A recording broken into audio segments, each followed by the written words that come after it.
যোগ্য শিক্ষক শিক্ষিকা অধিকার মঞ্চের তরফ থেকে বিকাশ ভবন অভিযান। স্কুল সার্ভিসে একাদশ এবং দ্বাদশ এবং নবম ও দশম শ্রেণীর 2016 এসএসসি যোগ্য শিক্ষক ও শিক্ষিকার ন্যায় বিচারের দাবিতে এই বিক্ষোভ। করুণাময়ীতে জমায়েত হয়ে মিছিল করে বিকাশ ভবন যাবে আন্দোলনকারীরা। 2016 স্কুল শিক্ষক যোগ্য চাকরিজীবীদের প্যানেল ক্যান্সেল হওয়ার পরেই সঠিক তারা বিচার পাচ্ছে না, তাই তারা ওয়াই চ্যানেলে অবস্থান বিক্ষোভ চালিয়ে যাচ্ছেন। শুক্রবার একদিকে ওয়াই চ্যানেলে নানা কর্মসূচির মাধ্যমে যেমন বিক্ষোভ চলছে, তার পাশাপাশি বিকাশ ভবন অভিযানেরও ডাক দেওয়া হয়।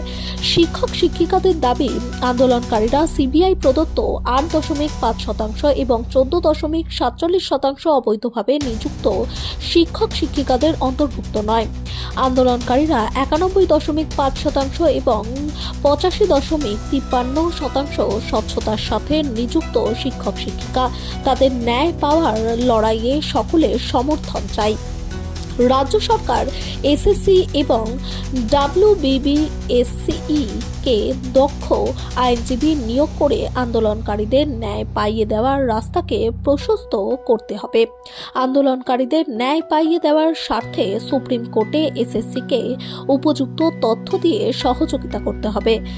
চ্যানেল ক্যান্সেলের বিরুদ্ধে সমস্ত রকম রাজনৈতিক ষড়যন্ত্র নিপাত হোক। সুপ্রিম কোর্টের প্রতি আস্থাশীল বিচারপতির কাছে আবেদন, তথ্য ও সত্যের গভীরে পৌঁছে ন্যায় পাইয়ে দিন। যে 17 দফা অভিযোগ তুলে প্যানেল ক্যান্সেল করা হয়েছে, আন্দোলনকারীরা সেই 17 দফা অভিযোগের অন্তর্ভুক্ত নয়। আন্দোলনকারীদের নাম কোনো দুর্নীতির লিস্টে নেই।